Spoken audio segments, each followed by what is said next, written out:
Salut tout le monde, on a un suivi à vous faire sur l'histoire de l'agresseur Jérémy Perron qui est devenu Jennifer. Elle est de retour en prison. Je vais en parler avec ma collègue Priscilla Plamondon, la Lancette. Priscilla, tout ça, ça s'est passé après la publication de ton reportage. Oui, donc les services correctionnels ont décidé pour protéger le public de suspendre sa libération conditionnelle.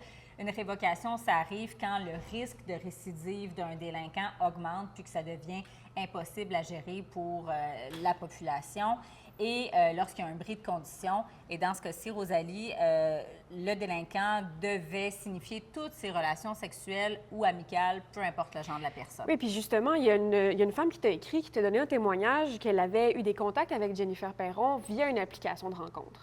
L'application JALF qui est dédiée à réaliser des fantasmes. Donc, cette femme-là, avec son conjoint, a entretenu une relation pendant plusieurs mois avec Jennifer Perron, a eu une relation sexuelle et a appris à travers notre reportage qu'il s'agissait d'un prédateur. Donc, évidemment, elle se sent dégoûtée, c'est ce qu'elle nous a dit, elle se sent même violée et elle aurait aimé que le système la protège. Oui, puis là, la DPJ était aussi intervenue dans le dossier.